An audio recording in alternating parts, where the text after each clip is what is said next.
Hey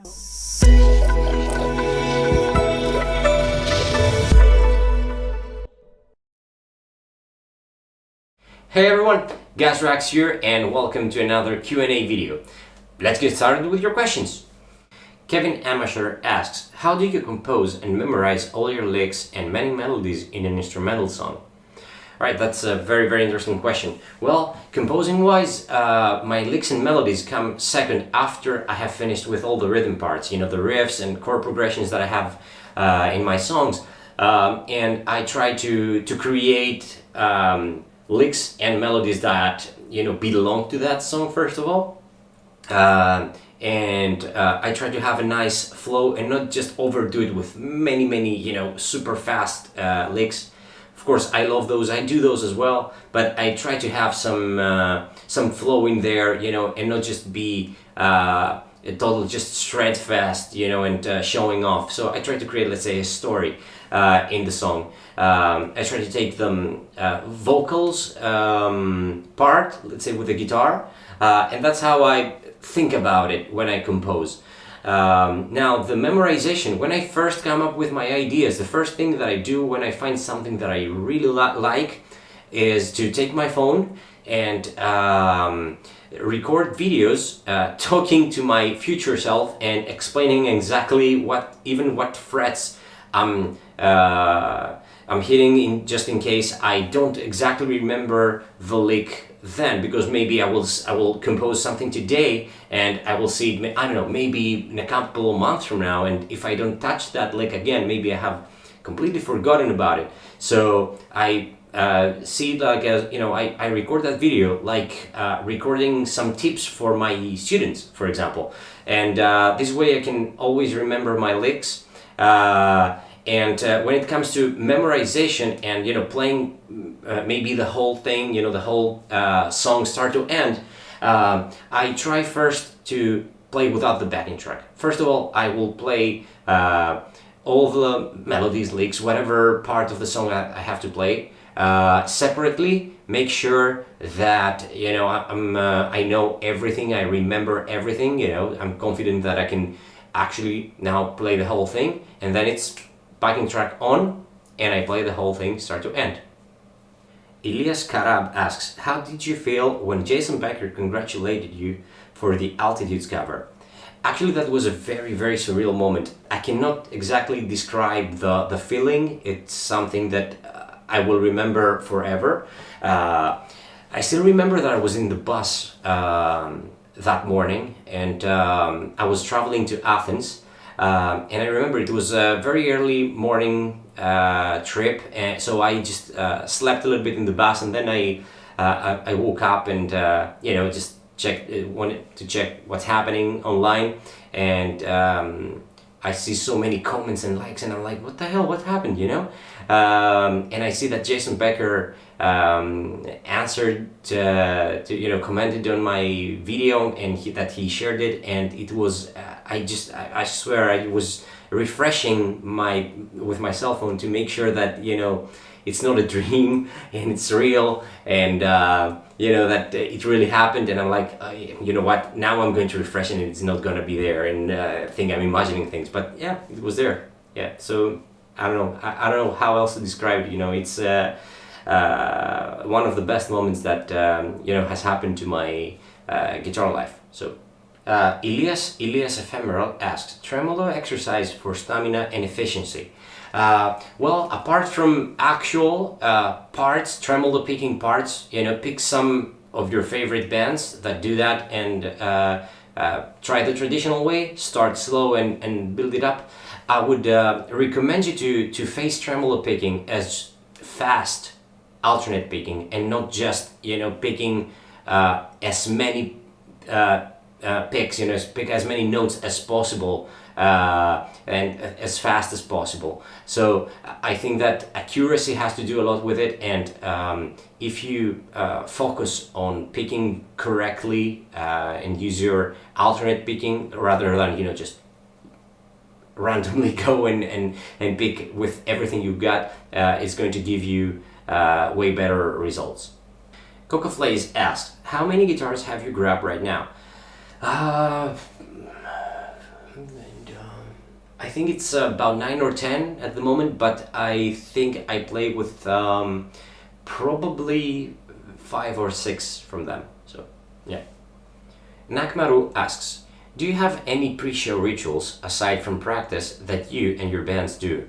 Well, to generalize it a little bit, all my day is a pre-show ritual, because just, you know, the show is the number one thing, the most important thing for me in the day.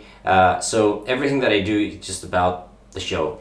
Now, before the show, there's nothing special, nothing surprising. I just warm up. I will probably warm up with some of the solos that I have to perform that night. I just want to have them under my fingertips, like I said before, and you know, I'm just gonna get dressed, warm up a little bit also my body, and that's exactly the pre-show ritual. Now, before warming up, I will probably eat something, not too much, not too little. I don't want a full stomach when I play. I don't want an empty stomach when I play. So somewhere in the middle, something that will keep me well until the end of the show, where I can, you know, eat again. And as soon as I eat, then I just grab myself a big cup of coffee and I start warming up. That's pretty much it. Lex on Guitar asks, how long does it take you to learn solos for YouTube Insta covers? Well, it definitely depends on which solo or song I'm trying to play, but I don't know, I spend most of my time actually practicing the song start to end. Like, I would say that learning the song doesn't take me that much, but I just want to be so sure that when I hit the record button, I'm going to perform at 100%. So I'm actually practicing for many days the song start to end. And also what I want to make clear here is that when I practice something to make it an Insta or a YouTube cover, I don't do it for for YouTube or Instagram. I do it because I want to cover that something that I want to cover. So my first goal is to learn as many things as possible, to take as many things as possible from that specific thing. So in order for that to happen, I need to have, like everyone else, some amount of time practicing that. So I will anyway practice it for days, so that I can feel that, you know, I have it in my playing now, not just I'm ready to play it and shoot a video for, but that I took the things that I wanted to take from that. So let's say I will practice, for example, it will take me 1 or 2 days depending on my schedule to learn everything, and then I will spend at least 1 week of practicing the song start to end, and give attention to every little detail. And also I will also record some extra videos just with my phone to check if I'm doing everything right, if I like how I sound, you know, how I play it, if there is something that maybe during practice I don't exactly understand because I also have to play. So there are many little videos, many little phone videos before the actual video that you see. So yeah, hope this answered your question. Slobin101 asks, what are some of the best ways to expand your lick vocabulary for improv leads? Well, I will actually connect that with the previous question. You can actually start by learning songs and solos from your favorite guitar players, but don't stay there. You have done half of the job at this point. If, let's say, you play it correctly, you play it perfectly, you're at 50%. In my opinion, this is the moment that you can actually start taking things from what you practice. Try to take the favorite licks of yours and create your own variations of that. Try to see, all right, let's see, for example, this alternate picking. All right, what this guitar player do here? he does this pattern and this pattern. So let's take those patterns and create something of my own.